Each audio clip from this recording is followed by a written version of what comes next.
And we're live. We're live. We'll give it a few minutes and let everybody get in here. Hey, everybody.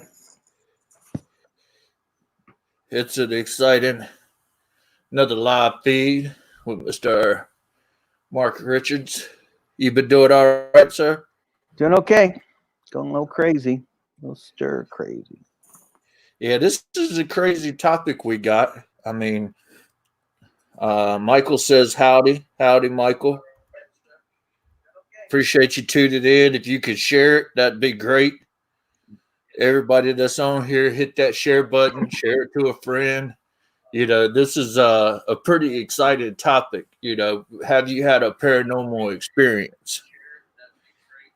Uh, but I appreciate everybody that takes the time to tune in with this. I guess this is a touchy subject, I think, because it's one of those things either you believe or you don't believe, I guess there's some people that are on the fence or unsure. I've had the strangest things ever happen to me, and I still have to question it. I believe in everything, and I don't believe in anything. But I've had some hardcore paranormal experiences with me and Angela. So just to cut to the chase, do you believe Damn it! in paranormal and ghosts? I Or believe what? there's something out there, an energy or something. Like a camera takes a picture of something, and it's so dramatic or so horrifying that somehow it still exists, or so happy. Whenever you hear stories of ghosts, it's the weeping woman in white, or the dancing people in the hallway where they're dancing. So it's usually one extreme to another. Like maybe something so traumatic or so happy just somehow took a photo in life, and that's how it's there. But I've seen a lot of weird shit and throughout my years, and I go looking for it. I find it fascinating, so I'm constantly out there looking for this stuff. Yeah, I did not believe, to be honest with you, for a long time up until probably 2 years ago. And, you know, it's one of those things when you have a personal experience with it, it changes your mind. And you know, I sit here like everybody else and watch like the ghost TV shows. The whole Travel Channel is a ghost TV show these days. Yeah, I think they miss the boat every time, but yeah. So it's a demand out there that something people are curious about. And if you guys watching, if you're curious about the paranormal, I'd like to see what everybody on here thinks. Type if you believe. Type in yes. If you don't believe, type in no. This is a judgment-free zone. There's no, in my mind, there's no right or wrong answer. It's what you as an individual believe. So if you choose to believe, I'm not going to give you crap. If you choose not to believe, I'm not going to give you crap. We're just having a discussion about it. So don't be afraid to say anything. Uh, Now, do you want to talk about these experiences you've had? Because I have a list of them. I have a list of places I've been, and where I've gone, and little stories about each and every place. Do you want to start talking that way, or how do you want to do this? Let me see. We got some people on here. Sarah says yes, she worked in a haunted hotel and has different things going on. Uh, Robin, hey. Angela says she absolutely believes in the paranormal. Um, Janet said hello from Hawaii. Hello, Oh, Hawaii. do you know Hello. about Hawaii? Do you know about Hawaii, Captain Sergeant Horror? Do you know about the night marchers or the mini hoonies? And that place is filled with stories, ghost I stories. was I was supposed to go to Hawaii in October of 2001. I had flights booked, hotel reservations, and then the terrorist attacks of 9/11 happened, and I never got to go. It's on the list of one of the places I'd love to see. I've always wanted them to do a Mad Monster Con in Hawaii. When I used to surf in Western Surfing Association, and one of the highlights is we'd get to go to Hawaii and surf competition against the Hawaiians, which was insane because they'd kick our ass. But that was a fun trip. But Janet says she believes, and Michael says he believes and has experiences. And we've had some people already comment with their experiences. Um, Michael said, I'm going to abbreviate what he said. He said it was around 3 to 4 a.m. He went to use the bathroom and turning left, he saw a figure in the profile. It was pure white, wearing a robe. And never saw anything like it in his life, but for some reason he wasn't bothered by it at all. You know, at And 3 o'clock, at 3 o'clock supposed to be the witching hour. That's when everything's supposed to go down. It's always really, 3 o'clock. They always talk about 3 o'clock. well, this is what I did, and I'll tell you the abbreviated story. Well, let me get back to one of our viewers shared a quick story. Um, Maria said she lived with a ghost the whole time she was in middle school. It was a 12-year-old boy who was drowned on purpose by a camp counselor after refusing his advancements. Her house set where our summer camp used to be. It was an apartment duplex that was counselor quarters. Man, All that right. sounds a lot like Jason Voorhees. Yeah, I know. Put on a mask and go get revenge, folks. I like that. I like that storyline. That's a horrible story, but it's a Yep. great storyline. Patrick says, "Happy Friday, Sarge and Mark. Happy Hey, Friday to you, Patrick." Patrick's my horror icona guy. And Lewis says, "Just booked the Stanley for August." Been there, done that. Uh, Christina says, "Yep, her mother-in-law showed her disapproval the night her husband booked a wedding." Oh man! So I guess that was a ghostly appearance. Beth says she's excited for some chilling stories. Melissa says, "Yep, she recently in an old farmhouse in Tennessee." Uh, Paula says, "Spirits always find them." Lewis says, "Yes." Angela said that you and her stayed there in December. Yeah, that was the Stanley. Lewis says 3 a.m. is the Holy Trinity. Yeah, that makes sense. And Paula said she's staying at an old hotel that was known for paranormal activity. Lady in very old fashion dress came in and was speaking. And when she realized she was a ghost because I was half asleep. Um, I'll briefly tell you, and like I said, we got some people watching. You guys share, share, share, share. The way this Facebook thing works, the more you guys share, the more people gets this in their timeline, the more me and Mark could get on here and cover different topics. One of the things we do is me and Mark don't sit down and say, hey, because he's in LA, I'm in the farm in North Carolina. This ain't no play. This is real. And we just get on here and talk because you're getting to see our live reaction. This isn't scripted. And we want to incorporate you guys that are watching into this as much as possible because I don't view this as a show. This is just us talking with Mark, talking with you. For those of you guys, I have to admit something about Mark. He has a group called Horror Icona. You guys need to join. Every Friday, he's been listing stuff from his exclusive prop collection. He says it's a storage unit. He's got all kinds of good stuff. I collect things, if y'all can't tell. I got all kinds of stuff in the house. I mean, I see it as just that alone is worth joining the group. So you guys join. Some of it's all kinds of different stuff. Some of it's stuff he's made, designed. I saw some. I don't want to spoil it for them. They're gonna have to join to see it. But there's some crazy Power Ranger stuff in there. And for y'all that don't know, Mark was on the prop guy on Power Rangers, designed almost everything for the first 10 years in the Americas, 10 seasons. I get excited. I'm sorry. You know. That stage was haunted. That Power Ranger stage. Some of the weirdest shit I've ever experienced was in that stage. It was the old Alf stage where they had filmed Alf there, And every once in a while, some crewman would go, "Here, kitty, kitty," just in the darkness. But I would work really late there, and every once in a while there'd be music playing upstairs. And I remember my assistant Banner and I were like, "Who's playing music upstairs?" And we'd go upstairs, and you could hear the music, but there was nobody there, and it was like ballroom dancing music.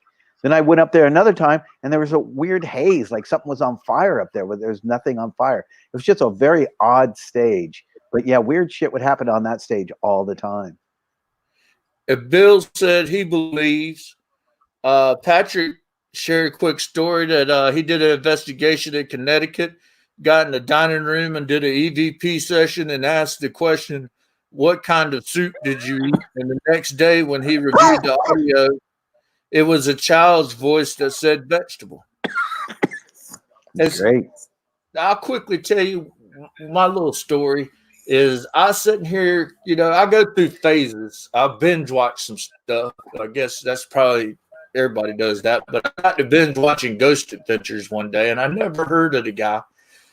And part of me was like, some of this looks like it's full of crap, and some of it looked pretty authentic. So I was like, I wonder, is there any, is there an ounce of truth to any of these shows? I'm sure there is. I'm sure there is. But so what we did, I'm sorry, go ahead. I'm sorry, I just want to butt in. My problem with, especially the Ghost Adventures, is I had filmed at the Linda Vista Hospital, which at that time was like just the center hub for paranormal activity. Just amazing place. And I had left dolls there just for next crew to find, just to trip them out. And they found it and they put it up. But all of a sudden they became, like ancient dolls that were demonic and stuff. They found the dolls, which is true, but they were my dolls, but they put a big storyline behind it. So, I mean, those type of television shows, they have to entertain you. So each week they have to come up with something entertaining. That's the reason why if they see an orb or a shadow, they freak out because they think that's entertaining the crowd.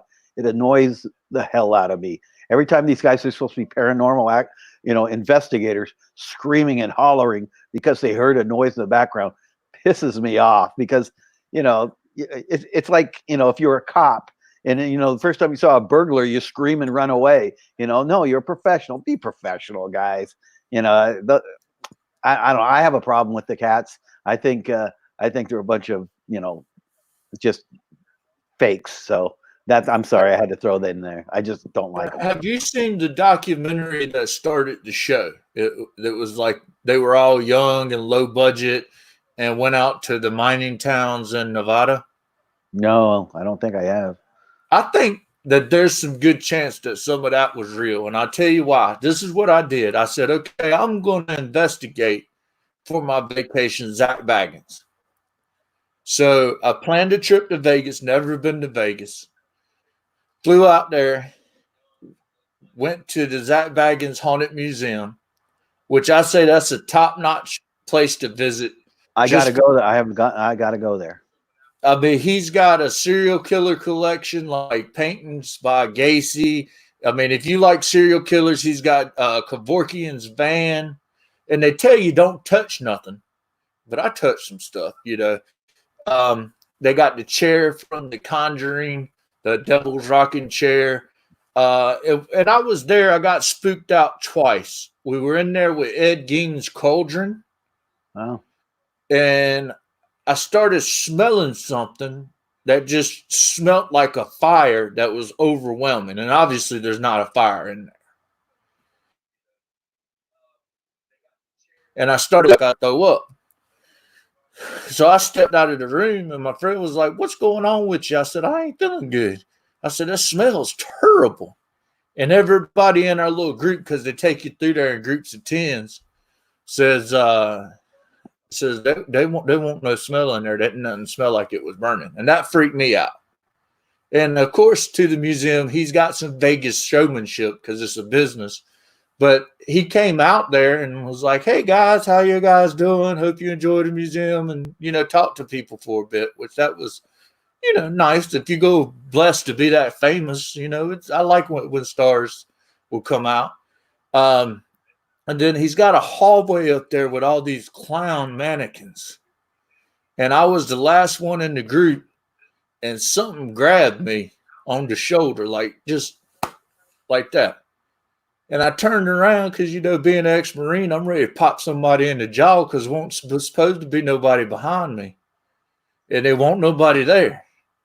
So I lingered back a little bit because I was spooked, and I checked each one of those mannequins to make sure it wasn't a person that like their job was to step out, and that kind of freaked me out.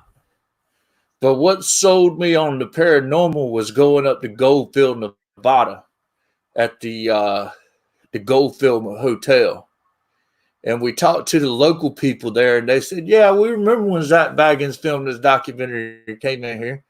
They said that place is haunted. Everybody knows that place is haunted. They've been trying to renovate it, and they can't keep contractors working there because the ghosts run them out.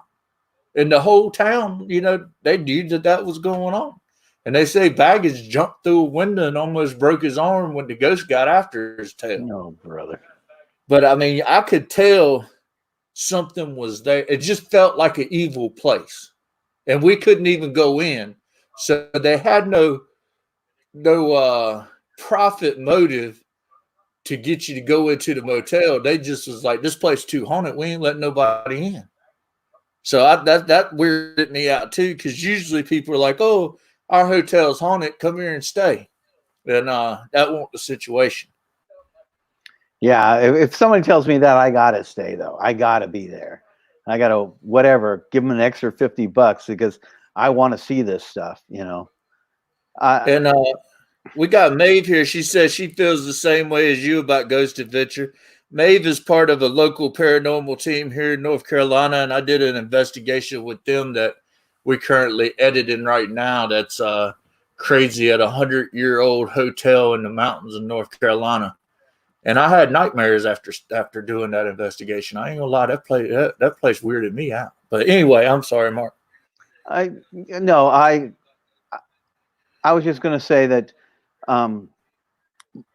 I just like to go into one of my first paranormal experiences, and I want to go back to Linda Vista Hotel. Is that okay? I mean, the hospital. Yes, the hospital looks like something out of a horror film. It's a very Art Deco hospital, and they've used it in a million horror films and Ghost Adventurers and Ghost Hunter. Everybody's been there because it is a hub. Now it's like an apartment complex, which is kind of scary. There was a lot of gang shootings. A lot of people had died there. It's a creepy ass place, so it's exciting. There's a tunnel underneath the hospital that goes to like a nursing station. And I wasn't aware of that, and I was exploring it. And I came up one time when we were filming, and all of a sudden that was still existing, and people were there getting medical advice, but they were for like homeless people at the time because the place was downtrodden. So I come out of this tunnel, walking around from a film set, and all of a sudden these people are all sitting around staring at me. I didn't know what the hell it was, but we filmed on top of this place, and it was a non-union show, so I was doing the smoke, and my assistant had the smoker. I had the smoker, and she was wafting the smoke into the air, breaking it up so we'd get that mist look for the film. And I looked over at the hospital, and there was a doctor dressed like in a '60s outfit, and I know if you're going to look at a ghost, you don't look at them. You kind of use the corner of your eyes, and you kind of like check them out, because as soon as you look at them, they're going to disappear. But I'm looking at this guy, and we're not doing a hospital scene. We're using it as a hotel. So there was no reason for background to be dressed like a doctor. But this guy's standing there with his hands crossed, watching us work. And I went to my assistant, and I said, "Do you see that doctor across the street there?" And she turned and went, "Hi," just like that to him. And he turned and started to walk away, and we both watched him just fade away. And that was the first experience I had at the Linda Vista. I mean, it was blatant. We sat there and watched him. And I always wonder if it was the lighting, if somebody was just screwing with us and he knew how to do it. But that was like one of the first time I ever saw, just if it was a ghost, there was a ghost watching us. And that was a great experience. But I just want to pass. So I tell Angela, and I go, I tell her about this place, and she has to go there. And I keep waiting for a show that I could be working on, that I can get her to go walking around the hallways there. And finally, a friend of mine was working there, and I go, "Hey, can we come and walk down the halls while you guys are filming?" And they're filming out in the parking lot, so we have the whole hospital to ourselves. And he had two Surefire flashlights, which are the greatest flashlights in the world, extremely expensive. I think the batteries for these things are like $18 each, super powerful. And we have those when we're walking down the hallway, and we hear like footsteps in this one room, and I'm thinking maybe it's a crew member. And then all of a sudden, like your smell, we get this horrible smell of rotting flesh, well, meat. I shouldn't say flesh because that's my mind flashing, but it was this just disgusting smell. And then we hear almost like the chimes of medical equipments being working.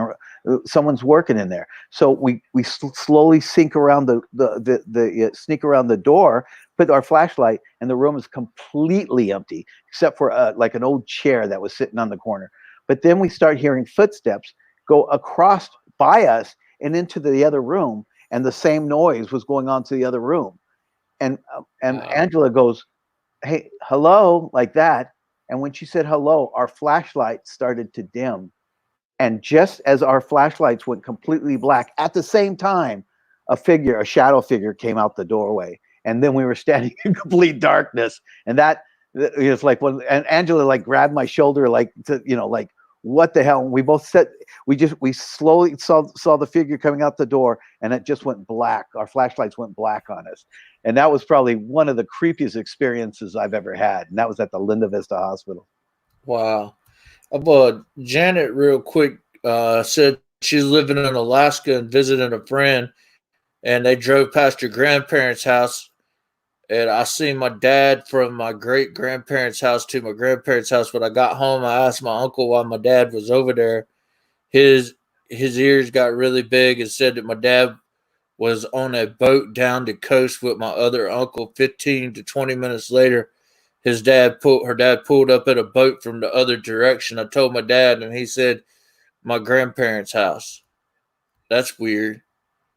Angela says go Miss Molly's in Fort Worth, Texas. Hmm.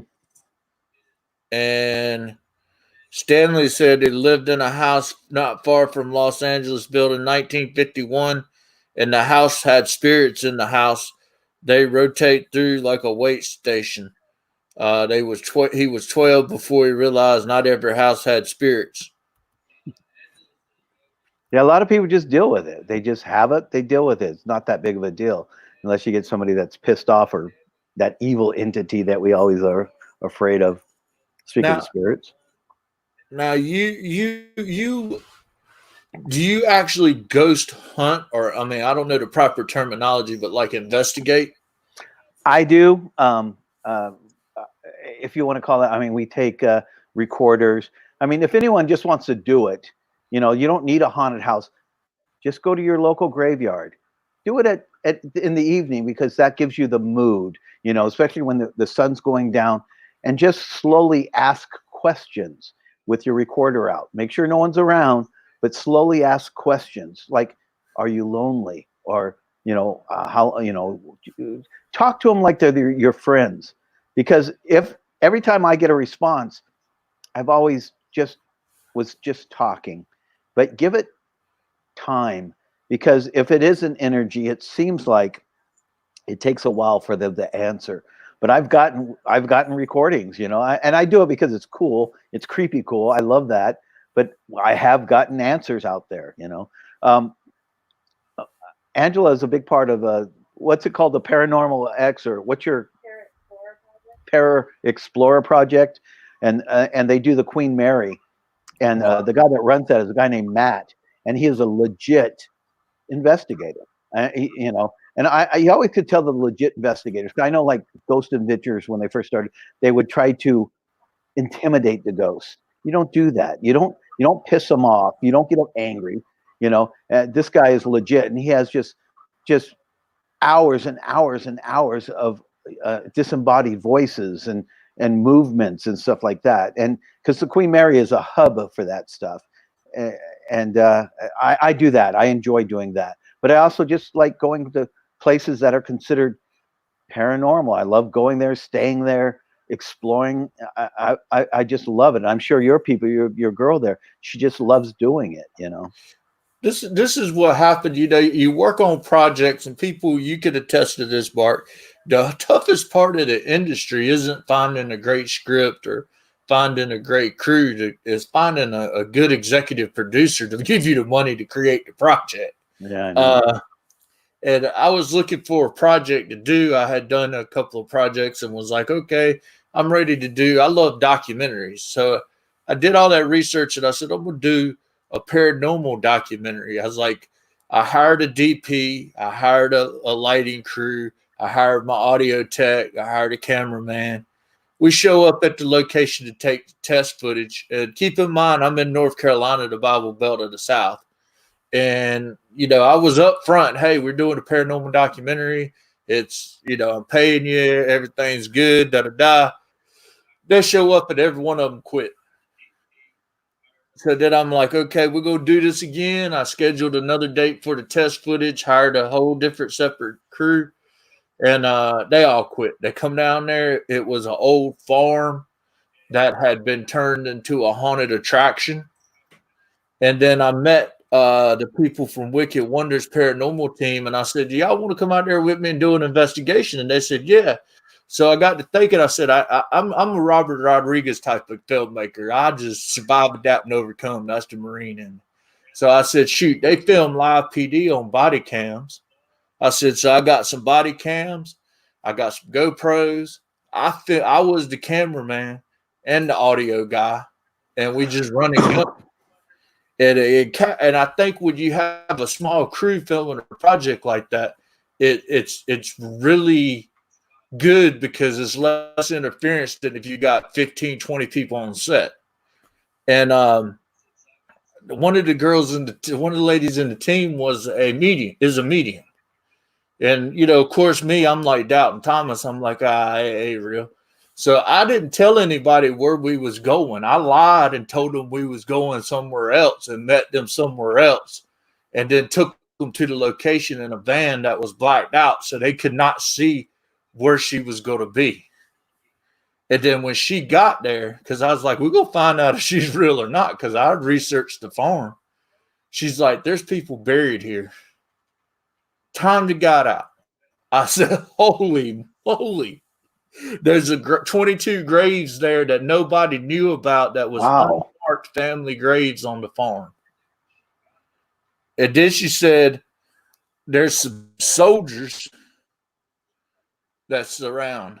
And we found out there was a huge battle not but 5 miles down the road.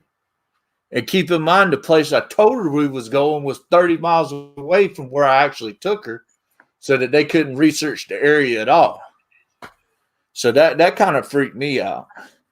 Um, we used the Ovilus. Have you ever used the Ovilus? No, I know they use it on the Queen Mary, but no, I have never done it. We used the Ovilus in the spirit box. Yeah. And what really freaked me out is when you ask the question with both devices going, with two separate people holding them, and you get the same answer. Because the spirit box, you could kind of, what did it say, what it didn't say, but the Yeah. Oculus prints the word up there, and that kind of that freaked me out too. We kept getting a name over and over again when we was there on multiple devices. So I went down to the battlefield and looked in the book of the people that had died and fought there, and the guy's name was in there. Wow. Yeah. I got one for you then. Going back to the Queen Mary, because I love the Queen Mary. Uh, when Angela first came to California, I took her there, and they do a tour. It's not a haunted tour; they just do a tour. They ship, and there's an airlock door, number 13, and a crew member had been killed on that door, and the the tour guide had told us that he was playing chicken because when they hit a fog bank, the doors automatically shut and they're airtight. And he was like waiting until the last second to go through the door, but he timed it wrong and he got crushed and died. And he did get crushed and died. And I remember Angela going, "That's not how it happened. That's odd. That's not how it happens." And I was like, "Okay, you know." And it had always bothered Angela that they tell that story. So she started going back to that location and getting like this strong feeling. And so she started asking questions to seamen that worked with him, and you found out how it exactly happened. And the fact is that it was just a mistake, that there's a crank on the opposite side, and he slipped, and he missed the crank in time. The door shut and killed him and crushed his body. And so he wasn't playing chicken. He wasn't. They even told stories about someone trying to kill him, but she figured, she found that out for the guy, and got the truth out there. And Matt from the paranormal place at the Queen Mary contacted the Queen Mary, told him exactly how the crew member, a guy named John, died, and they changed their story. They stopped saying he was fooling around. They stopped saying it was, and they started saying it was an accident. And she got that just from a feeling. She just felt that's what happened, and she found out all this information and changed the story from somebody that was. It was, I mean, if I was going to die and somebody was making up some story about me, I'd be, I'd be a pissed off ghost, But she found the truth, and I thought that was pretty cool. Now, have you ever been somewhere that just you got a bad feel, like you got a bad feeling like there's something paranormal here that is horrible and just like freaked you out?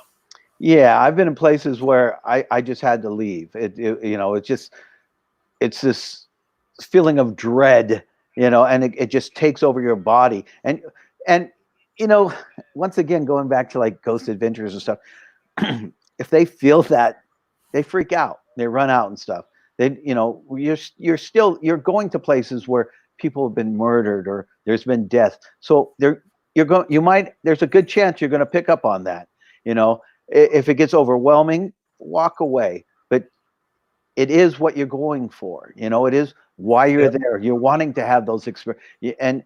And if you are in any way into this thing and sensitive to it, you're going to get that. You're going to get those feelings if you're open to it. And sometimes it gets overwhelming, like you could feel like someone's on your chest and you can't breathe. You got to walk away. But that's because you're at such a dramatically horrible place. Like if somebody got killed or tortured or anything like that, that's a horrible place, and Yeah. you're picking up on that. And the reason why you're there is because you're into this. This is a strange experience, the paranormal experience. You really have to be open to it, but there is something intriguing about it, and that's one of them. You being frightened or overcome. You just always have to know, like it, because sometimes I get evil. I get pissed, and I just become a dick, and I have to Yep. realize it's my environment. I'm getting this, whatever this is around me is affecting me, and I need to be aware of that at all times. Yeah. Michael says Arizona has a lot of haunted places. Um, Edward says Fort Rosecrans morgue on the naval base. Llama sends chills down his spine. He worked next to the morgue from the 1800s. Um, Sarah says her husband hates when she books haunted places. Angela wants to know, what does everyone feel is the most haunted state? And Edward said Wayland House in San Diego has been proven to be haunted. Yeah, that place is creepy. Their living room is where they used to hang people. They built their Really? living room there. And you've been there. Yeah, What was it like? I mean, it's a small place. The street's weird. That whole little vibe is cool weird. I mean, where they put a street where a lot of the cemetery is. There's still the old cemetery is still there, but there's markers out in the street where bodies are, and you drive over that. Whaling House, I mean, it's a small place, old. It has that Knox Scary Farm vibe, but and everybody there that does the tour dresses the part. But yeah, there's definitely something there. It's a great experience, and people that, and I guarantee you, everybody that's into ghost hunting and things like that, they know it. the chances of seeing things or hearing things are, 1,000 to 1. It's almost impossible. It happens, but but still, you go to those places and you could feel like the essence. Sometimes it happens and sometimes it doesn't. Whaley House is definitely one of the ones that has a strong vibe if you go there. When you go there, you'll see what I mean. Michael says before going home, always thank the spirits. Say a prayer of protection and invite them to move on, save yourself. Do you think these things can attach to a person? I'm not sure. When you're saying say a prayer, I know Alice Cooper believes that there's no ghosts, that they're all demons, and that's always creepy to me. But I I do know. I don't know if they could follow you home. I do know I collect items. I have one item that's a horrible item, and I have it in a metal box because it's so evil. I collect evil things and I keep them in boxes. I don't keep them in my house, but I collect them because I like creepy things. I can't help it.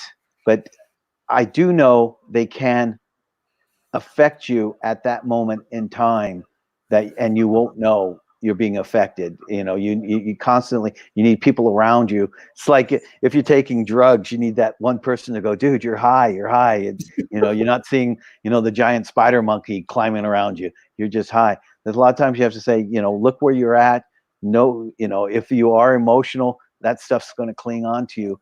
I don't know if it stays with you, but I do know at that time, in that area, in that space, it definitely can affect you. Now, I'll show you. I'll show you this. I collect creepy stuff. This is a human skull cat. Wow. I got some human skulls. For a while, I was kind of hesitant about it, but then I was like, okay, it's no worse to collecting animal bones. A bone's a bone, Yeah. and at least I'm giving a good home to stuff. Well, as long as you appreciate it, Yeah, you're not using it as a disrespect. doorstop. Uh, She said, Autumn said they had a mirror that was an evil spirit trapped in. We had to keep it blessed and put holy water on it. There's a I tell you, Zach Baggins got Bella Lugosi's mirror there. That's I think right. we mentioned. You're telling me that. Yep. Now I'll tell you something. I've never told anybody this. I'll keep it a secret. Uh, but you guys watching, this is no bull crap, no exaggeration. When I was active duty in the Marines, I worked for quite a bit of years at the Pentagon in Washington D.C. and I'd get stuck with the night shift sometimes, and what I do on my breaks is go walk around. And if you ever seen the Pentagon, it's like 4 or 5 stories above. What you see above ground is what's below ground too. Wow. So I'd go down to like the below ground and walk around. I tried to walk the whole thing in the years that I was there, and you'd see people like somebody pass you in the hallway, and you'd go back and you'd be like, "Who was them people down there in O-ring?" And they'd be like, "Oh, nobody's down there." And then people, it was like nobody wanted to admit that they seen. You'd see people just walking. They wouldn't do nothing. They wouldn't. It was just weird. It was like they turned the corner and they was gone. And then because it's such a professional place to work in, and it's a lot of high level military people there, Yeah, you can't go. you don't it's not something you'd be like, oh, the Pentagon's haunted. But I mean, with all the stuff that's happened there, it would make sense. Yeah, you know I did a couple. I did the last year. I did Queen of the South, and we were in New Orleans for 6 months. And I always try to find haunted areas to live because they put you up for the 6 months. And New Orleans is amazing because I mean they have to put, if their hotel is haunted, they have to put signs up there. The ghosts are so thick there, it's amazing. But periodically, I'd be walking down these streets, and somebody would be on my heels, and I'll stop because I have a slight limp to let them go by, and there'd be no one there. And that happened all the time in New Orleans. It was pretty amazing. Yeah, that New Orleans, if you're going to go ghost hunting, go there. That place is brilliant. We need to go. Like, what's the best location you've ever been to? I think, yeah, I mean, I love the Queen Mary and stuff, but I think it was New Orleans. I knew New Orleans just is everywhere was creepy cool, you know. I've always been interested in going there because I kind of, it's got a crazy history, and then you got to imagine all the deaths and everything after Katrina. Um, I think the older a place is, the more likely Oh yeah. that there's stuff there. For me, when we just did in the mountains probably like 3 months ago before the virus kicked, 4 months ago before the virus kicked off. No, 2 months ago, right 2 weeks before the virus kicked off, we we did an investigation in that hotel in the mountains. It's 100 years old, 440,000 square foot, and we had it to ourselves. And that place is spooky. Now, have you ever worked on filming a project and had paranormal experiences that interfered with the production? Have you ever heard of things like that happening?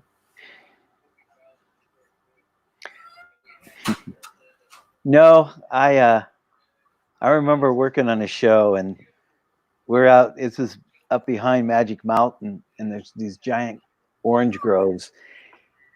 And I got to tell the story only because it's along the lines but fake. I had a gorilla outfit, and I'd put this gorilla outfit on, and I talked to the fire marshal and told him that, hey, could you tell the crew that there's like this weird Bigfoot monster that eats the oranges out here? And I would put this outfit on and go in in this orchard and make sure like the makeup girl would see me and freak out and go running in. But the problem was, and the worst was the caterer would come up this dirt road at this one time to feed us. And of course I did this Sasquatch classic move, where I'm looking over at the headlights as I'm walking across. She pulled up. She got out of the car and she said, "I will not come here again. I don't want you dressing up like some monsters and scaring me." And the producer had to tell, he goes, "I don't know who's doing it, but stop scaring the crew." The entire crew thought there was this weird Bigfoot monster that ate oranges. And the assistant cameraman knew I was the guy, and we were going to do this one scene. We have the house is completely lit up, and the orange field is completely lit up. It's like 3:00 in the morning, and I was supposed to be pulling on an orange, and the crew could see me from where I was at, and I'm pulling on this orange, and I'm looking up at the camera guy because the assistant, because he's supposed to wait until it cut and point at me and go, "What the hell's that?" And I was going to run off into the woods, and I'm pulling on this orange, and I'm looking up at him, but he's busting up so much he can't say it, and everybody's coming up to him and saying, "What's wrong with you? Why are you laughing?" And I remember once again the makeup girl turning and seeing me, and I can't hear him, but I could just see her point at me and go, "Yeah." And I go running into the woods. You see the entire crew looking in the window, and that was it. The producer says, "I don't know who's dressing up like a monkey out there, but you got our complete crew scared to death. Please stop it." All the girls had to be ushered to their cars. Every time they had to go to the bathroom, they had a PA taking them. It was a blast. I don't know if I ever got busted for that, but it didn't. The paranormal did not affect them. Me being an asshole and scaring the shit out of everybody did. But that's the story. That makes me think of something totally unrelated in regards to a prank. We were deployed on the USS Guam, which is a LHD ship floating around in the Mediterranean as part of the Marine Expeditionary Unit, and you just kind of like float to different countries. And we had somebody on there that we called them the Phantom Shitter, and they would just drop a turd somewhere. And I mean, it wasn't me. I mean, I'm not that disciplined to be able to just put a turd in a desk drawer. But this person shit everywhere, from the doormat of the captain's to the lowliest private's bed. I mean, this person crapped everywhere, and we called him the Phantom Shitter. That's what it made me think when you was talking about the prank. Well, thank you. I'm glad that that's. I mean, but that being said, because we are at creepy places a lot of times when we're filming. We're doing late at night and worn down locations a lot of times. Scaring people is just as much fun as seeing ghosts because you are in that location. People are unnerved. I remember being in a hotel, and this is the hotel that Robert Kennedy was assassinated with. They tore it down. wow. And I remember, everybody was scaring everybody because that place was creepy as hell. But I remember I had weapons. I want to say this is House of the Dead too, or Dead and Deader. But I was doing weapons, and me and my assistant were giving a room that we could lock up in the midst of this hotel. And I remember going in there, and we're putting the guns down, and there's nobody around. But in one of the bedrooms, I hear, "Mommy, that hurts." And I looked over at my assistant. We both heard it. Like, holy shit. Of course, there was nobody in there, but we heard definitely a little girl going, "Mommy, that hurts." And that was literally my hair stood up. And of course, I made sure every time I went to get the gun, I go, "Hey, Nick, you want to go with me? I want to get a gun." I was pretty creeped out by that one. That is that. I think the thought, because it almost makes me lose track of being able to verbalize it. But like, there's nothing more eerier than like a kid's voice or a kid's cry. I mean, creeps the hell out of me. We was at the Mizpah Hotel in Nevada, that was in Tonopah, Nevada, and the manager gave us a tour, and she's like, "Oh, there's little kids that run around here," and then sure enough, you could hear them little kids running down the hallway. I mean, and it was only like 2 feet away, and it wasn't nothing. I mean, it's just weird. Have you ever had something grab a hold of you? I'm sorry that I'm breaking away from the paranormal because I do not believe this was a paranormal experience. But I was raised Pentecostal holiness, and we had a church camp up by Lake Elsinore, and it was out in the desert, and there's out in the middle of nowhere. And one of the highlights of staying at that church camp, you'd stay there for a week, was they did a ghost walk, and they would take you to a haunted house, and you would look down at the haunted house, and they'd tell stories about this house, and then they'd walk us back. You never got to go to the haunted house. Well, my church was in Hawaiian Gardens, and every week a different church would go there at that church camp and keep it clean for the summer because it was closed down until summer. And my grandmother and I was going to do it one weekend, and I talked her into let me take it. I had like not a mini. I think I had I thought it was a Honda 125, and to take my bike because we had a camper. Because I wanted to go to that haunted house. I wanted to go explore that haunted house. And we get there, and I did whatever chores. I had to weed some things, cleaned up because I wanted to get to that haunted house. Got on my bike and took off. And it had rained, and there was lots of ruts in the dirt. And so I'm riding my bike, and I'm making sure that I'm not going to get in these ruts. But I'd left my gas on my bike, trying to get it going. And as I got up the road, I coasted down because my bike had flooded out from the gas. And I came down to this house, and it was a 3-bedroom metal, almost looks like a barrack, but there was 3 windows to the door, and everything was screened. And I remember stopping, putting my kickstand down and looking, and there was like a little graveyard for animals. And I'm looking at it, and I hear a noise, and I look up, and on the 3rd floor, there's somebody looking down at me. Now, wow. In my mind, I was when I was like 12 or 13 years old. In my mind, I thought I was trespassing, and I apologized. But after these years, I've turned them into like Jason Voorhees or the guy from Funhouse. Now, when I see him, it's the hills have eyes. When I think of this guy, and so I went to my bike and I started kicking it because it was flooded to get the hell out of there. And I hear a noise, and I look up just in time for him to fly by the second floor, and I realized he was running down after me. So I'm kicking my bike, and I realized I have to push my bike up, turn around, and roll back, put it in gear, and pop the clutch to start it. So I push it up, and I'm rolling towards this house, waiting for the guy to come charging out the door. I pull in my clutch, kick it in gear and pop the clutch, it starts to go, whoa, I pull in the clutch, wang, wang, wang. And as I turn around my bike to take off, I felt the guy grab my back, and he had me. He had my back and ripped my shirt. And I took off, and I remember crying all the way back to my grandmother's, saying, and I got there and I'm like in tears going, there's a man trying to attack me. And she goes, where were you? And I go, I went to the haunted house. He goes, you were trespassing. If you were, like she could care less that this guy tried to kill me. She was just upset with me for going to somebody's house. But I know that wasn't an entity, but it scarred me for life. I was probably 12 years old when that happened. And there's not a day goes by that when I turn off a light somewhere in the darkness, I'm waiting for him to grab my back again, because it scarred me for life. And it was just a frightening image of, what would that guy have done to me?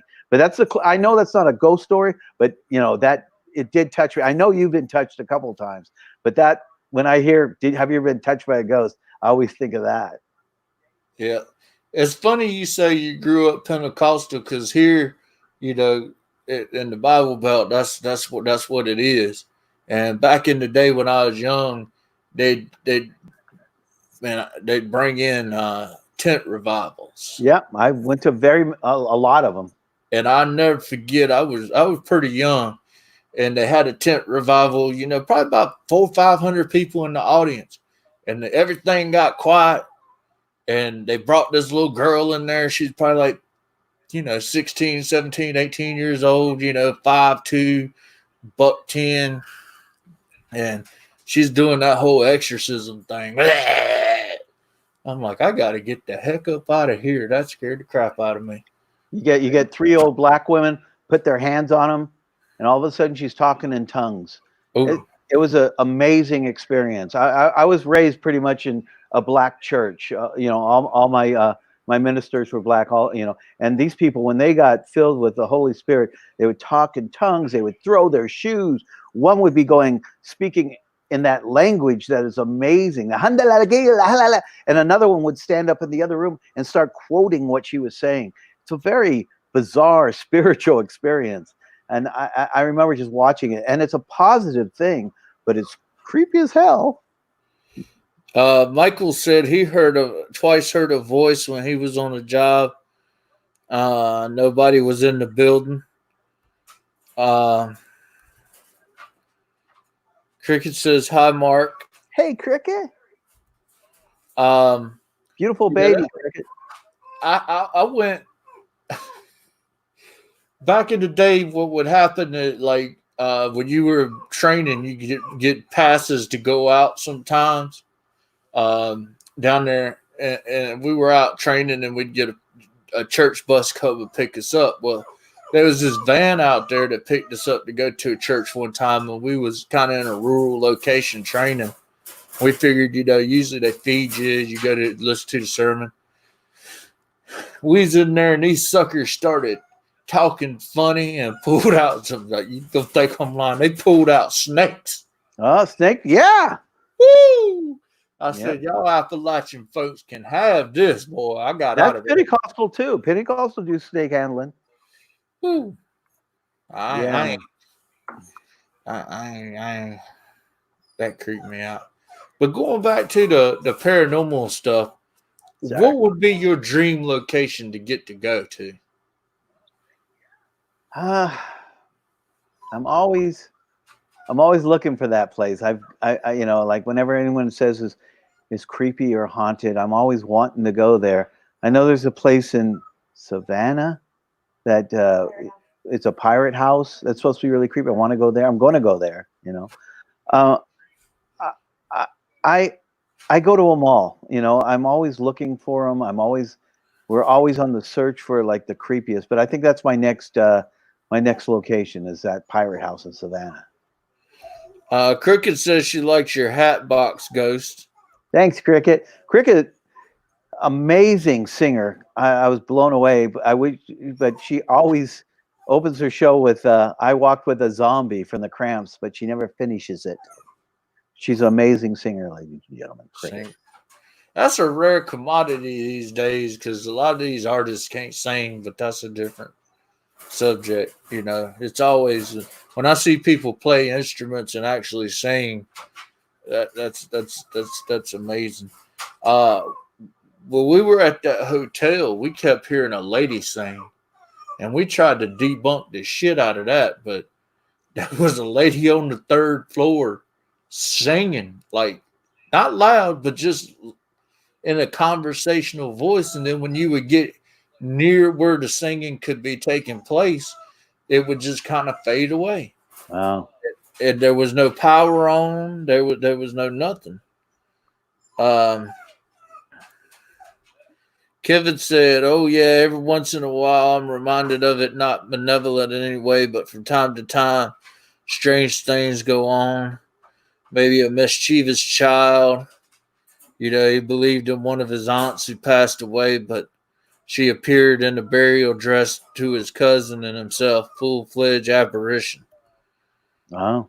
I mean, and you've seen full-fledged. You said the way to look at them is out the corner of your eye, right? Got to look them at the corner. You cannot look at them. You can because they're just as surprised that you're there as you are, and you break whatever it is if you stare at them. Always try to keep doing because if you're focused on something and you see it, try to watch it as much as you can, but stay focused and just watch it in the corner of your eyes. That's how I see it every time. As soon as you turn, it's gone. It's gone. Yet, when you were talking earlier about one of the gentlemen said that they thought it was a demon at one of the locations. Well, I had an experience. I was in Liberia on the west coast of Wow. Africa at a city called Monrovia, and they had a civil war going on because Liberia is a weird place. If y'all don't know the history, I'll give you a brief. Is when America ended slavery, they asked people if they wanted to go back to Africa, and a lot of the former slaves said, yes, we want to go home. But because they were second and third generation slaves, they didn't know where home was. Wow. So the U.S., being, all knowing and acting like they know everything, just put them in Liberia and started them up. That's why the Liberian flag is red, white, and blue like America. But there was tribal people there. So a lot of their conflict stems from the Africans that are born and raised in Liberia and the descendants of American slaves. So we were there protecting the embassy. It's a beautiful place, great place. But we were fighting against the rebels who was led. And if y'all don't believe me, y'all Google this crap. His name was General Butt Naked. And he believed he was born naked, he would die naked. And his soldiers fought naked. So, you're sitting there guarding the embassy, and next thing you know, there's like 200 black men sitting there naked with some flip flops on and yellow tank top t shirts, or they butt naked shooting at you. That's scarier than hell. And they believe they can't die because they're being protected. And at first glance, you'd be like, oh, this isn't, who is this guy, General Butt Naked? That's ridiculous. Well, he used to be the spiritual advisor for the president of Liberia, Samuel Doe, and he was uh, the witch. What do you call it? The witch doctor for the Sapakran tribe in Liberia, and they were a ruthless warrior tribe. And what they believe, that's the Sapakran tribe believes, is there's a rock there that gets warm, and when you touch it, it's warm. And there's a demon that lives in this rock. And he explained it. General Butt Naked ended up later on writing a book that I got an advanced copy of and read it. Um, he explained it that when God casted out the angels that betrayed him in heaven, they fell to the earth. And one of those angels fell to the earth and landed in Liberia in this rock. And every generation, the Safrakan tribes has to give a young person to this rock, and the demon will possess them and give them powers. And a reason I bring that up, I would love, we didn't, when I was there, we didn't get to go see the rock, but I'd love to do an investigation of that. That's just, crazy. And this, That's amazing. What an amazing story. I've never heard this. yep, I told somebody that story one time, and they said, "You're full of shit, Sergeant Horror." I said, "Okay." I said, Google it. It's General Butt Naked's on YouTube telling about it, and I seen him in action. He'd come down there and at the end of the American Embassy by the front gate, he'd come down there and be like, "Oh!" And next thing you know, 100 people would come out, and they start shooting and killing and everything. I mean, it was Wow. crazy. And he, as many times as I saw people shooting at him, he believed he was bulletproof, and he never got hit.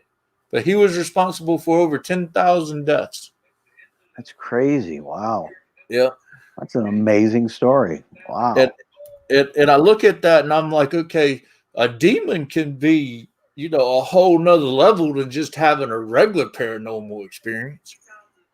That's what would scare me is I would go looking for, that's what the whole idea of investigating the paranormal is like. I'd sneak up on something just crazy, like a demonic evil entity that could actually hurt you. That's the trick. And I look at, the Warrens have a YouTube channel now. They uploaded a lot of the Warren stuff. What do you think of their research? I think it's fake. I don't I don't believe in them. I think they saw an in and they jumped on it. I'm not a big fan of the Warrens. A lot of their stories are like, like the Ghost of Idra. It's modified to be entertaining. They were entertainers. I'm not a big fan of them. Yeah, I I, I, I don't know what to believe. That's like the Amityville house. That would be in my American. I would love like it when it came. If it comes up for sale again, do a GoFundMe and try to buy it because they always want like $1 million for the place. But I let people come and spend the night with me if they get to the GoFundMe and I get to buy it. But To buy it and make it a bed and breakfast. yep, People will come out of the woodworks to stay there. Like I say, when I stayed at Lizzie Borden's place, that place is booked all the time. People want to experience that stuff. Uh, I love that. That'd be fantastic. I was at a chiller convention, and I was at a bar, and the guy who the Amityville Horror was based on was sitting there talking to me, and he introduced me, and he starts telling me that he would never kill his dog. He would never kill his. He was in a fit of rage one night. He got upset, and they just went with it. All that stuff is fake. So I never know. But he sat there and told me that. But what's weird is he didn't care about him killing his children and his wife. He was upset that they said he killed his dog, which I always thought was odd. But I never knew what the truth was because the guy was crazy. I was just like, and buying me drinks. So I was like, okay. I was listening, and I was not going to argue with this man, but he seemed like a cool cat. I hope he didn't kill his kids. now do you think the Amityville Horror House is? I mean, the Amityville house is haunted, or I it'd don't. be one of those places we'd have to go before you would rule a judgment. Yeah, I'd have to, only because everything I do is fantasy. Everything I work on is fantasy. I did a lot of reality. I did a lot of stuff for, like the real Gilligan's Island, which was the same people that did um, Survivor, and I saw, that, they're supposed to be starving, but they had a full craft service set up that she was supposed to, the guy was supposed to drown, but in fact, the water was only a foot deep. I saw how fake that was. And I know these shows, all these reality shows are here to be entertaining. Amityville Horror, it could have been based on an idea, a concept, and they just ran with it. Even The Exorcist, I question a lot of stuff about that little boy that they had. Now that we actually know what back then, we didn't understand a lot of that stuff. A lot of that stuff probably wasn't demonic. It was probably, the kid was schizophrenic. The kid had problems. But I'm one of those guys that have to see it. I'll tell you, I'm also one of those guys. Like I say, I have evil things. I have a collection. I have stuff that put the Warrens to shame because my stuff is legitimately evil. They have Raggedy Ann as their biggest collector. I have a thing called a cursed skull. Yeah, this is something I got. My father and I had a pawn shop for almost 15 years, and a gypsy came in and said, "You can have this if you want it." It's a gypsy. Gypsies don't give anything away. This is a human skull, but it's been modified to look like a demon. It had, I think they used deer horns mounted on it. It's scarier as shit. And I go, "I'd love to have it." And they go, I want you. And I've known this guy. We've worked with this tribe. We've been cool with them. He goes, "Okay, I know you're into the." He knew I was into creepy stuff. I was always looking for creepy stuff at the pawn shop, horror and monster toys or whatever. He said, "What it is it was a from like a science lab, a clean skull, but it had a crack in the cranium.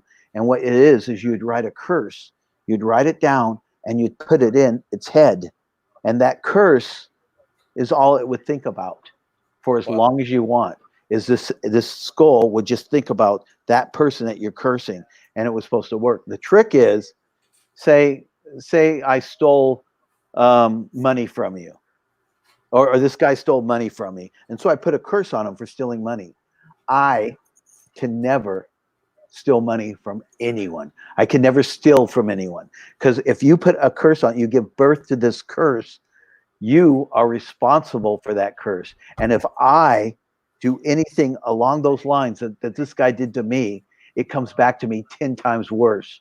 So this tribe had this, and the guy says, "If you want it, you have it. It's yours. I give it to you willingly, but you have to take it willingly, knowing that if you put a curse in it, you give birth to that curse, and you are its father, and you must raise it. And everything you do, you have to make sure you never do anything like the curse that you curse on that person."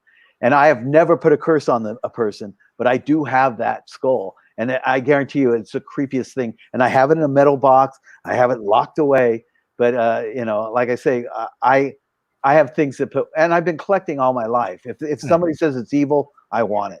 Unfortunately, Aleister Crowley, that bastard, he's like that. I found out there was a book written by him called Ola. That's like only 500 printing. This is the Antichrist. Aleister Crowley was considered. Anton LaVey said he is the Antichrist. So I had to have this book. I think I'm going to be able to raise the dead with this book. I'm reading this book, and it's all about rainbows and treating animals good. It's like it's like a Dr. Seuss book. You can't trust Satanists. I'm telling you, they So really. you have a copy of Aleister Crowley's book? No, I have. Yeah, I have that copy. I have. It's only 600 prints of it, but I have that copy. Yeah. I wonder if he actually touched. I mean, if it was only 600 of them, he probably touched that. He could have. It's possible he It's could have touched initials. that. It has the initials AC on it. Oh wow! Yeah. But But he was a weird person. he's a weird cat, but I'm telling you, this book is boring as hell. They spent a night in the pyramids. I believe in pyramids. Something up with them pyramids. Hell yeah. I don't know what it is. Now, one thing I did want to ask you, because you worked on so many films and television shows, is Shudder put this thing out. I ain't watched it yet because I ain't been bored enough. But they've got this cursed film series. Do you believe there's such a thing as a film could be cursed? I know they do the thing about The Exorcist. It's like everybody in Wizard of Oz is dead. Okay, that's because the movie's like almost 100 years old. Odds are people are going to die off. I mean, all the curses from The Exorcist. This is just stuff that's happened. I know our boy Evan. I don't even know if I should mention it.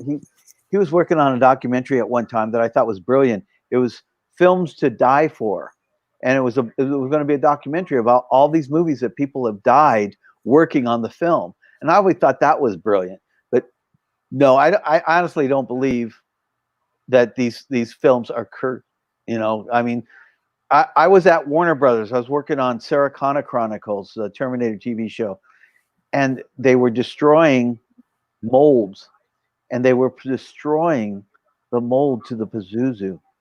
And I was begging the guy, please, I'll give you my car. Let me have it. And he goes, no, I got to just, and they destroyed it almost right in front of me. They had to destroy the original mold of the Pazuzu statue. And I was in tears, Wow. but but they said that statue was cursed. It went to the wrong location. I think that's just, I think it's just, it's entertainment. Now they got that Divx box at the Baggins Museum, because people buy these Divx boxes off the internet and stuff, but there's really only one of the Divx boxes. And they had it surrounded with salt and all. And the line from the salt, they got it on video. Nobody touched it, but the line from the salt started like going and it started opening by itself. Oh, I looked in it. I mean, you could see like a little crack. I looked in it, something shiny in there. Um, Sarah says she thinks her love of horror movies comes from supernatural experiences. After a trip to a Masonic temple, a demon attached to me and came home with me. wow, there it is. You keep that thing, Sarah. I don't want it. Don't send it over here. No, sirree. Now, I tell you what, you talk about films to die for. I actually had my producer, uh, he passed away a Sunday, a week before we started to film a project that we had, and I had to film the project without a producer. And that was, it was really unexpected and really sad. And I was like, oh man, I hope my film ain't cursed because this guy died. And he was a real good guy.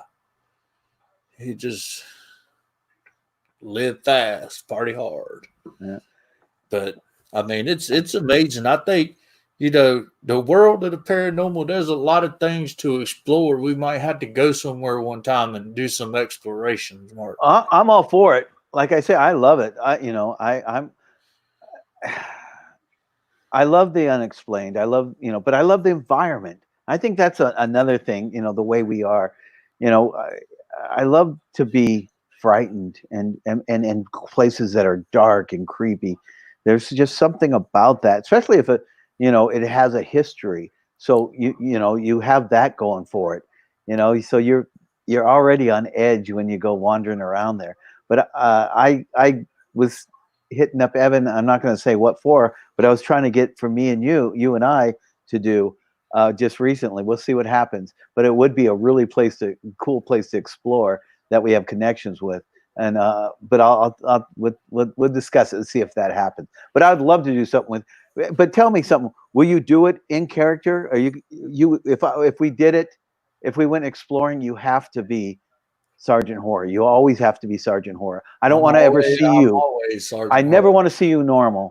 I'm sporting my cool smoke jacket. I'm slowly trying to be a little bit more of a eccentric like you, but I'd love to do anything creepy with you, but you gotta be Sergeant Horror. You have to I'm be. always Sergeant Hart. I mean, Great. just me. I mean, You're I like am Santa what I Claus am. to me. I've been If I saw what you look like, if you like, I never want to see that. I always want you to be Sergeant Horror. Yeah, and that's one of the things. There's so many places. It's like it, it's almost like every little state, every little town has had. Our country's so old, and then with you factor in the Native American history, every Oh, little place has addicts. And one of the places that fascinates me is LA because there's so much dark history there. The Sharon Tate murders. You had so much stuff going on.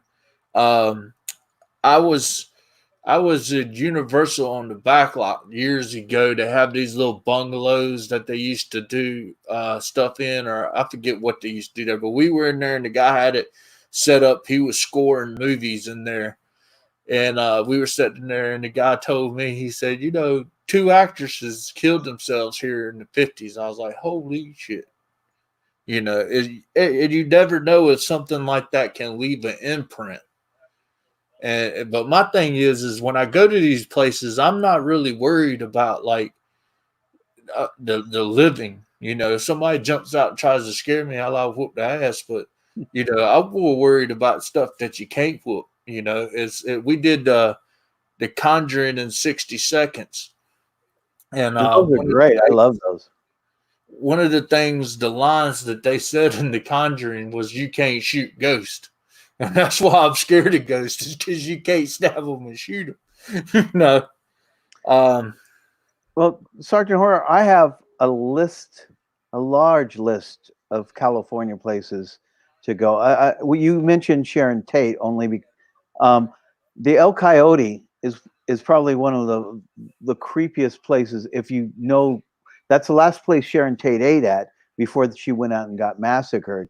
If wow. I've gone there, and you could feel like this weird vibe there. And I remember Angelo started crying for no reason, and I realized she was crying because she was so emotionally attached to what was going on, and I had this overwhelming feeling to tell her that everything's okay, that what she's feeling is the emotions of a lot of people, and that to let it. And I sat there and talked to her, and I wasn't thinking. I was just talking, and I was flowing and saying things like, "This is one of the last places that a lot of people go to." And what I was saying was, "This is a place where the ghosts come to be." And that everything's okay, and just they're excited that she can experience them. It was a really bizarre experience, and we came to find out that we sat at the table that Sharon Tate sat at before she went and was murdered. It was just bizarre, one of those bizarre evenings. But El Coyote is another place. If you're just going to go eat, it's a great creepy place to eat.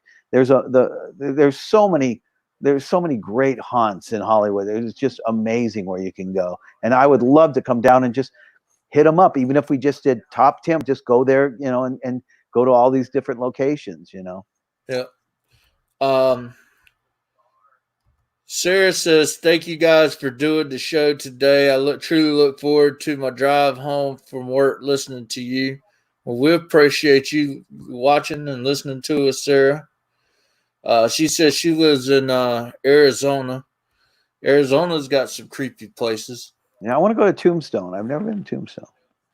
I was in Yuma, Arizona, and we got invited to go out to a party by some locals, you know, and we went out there driving in the desert, and it was nothing. And I was like, these people will probably try to kill me.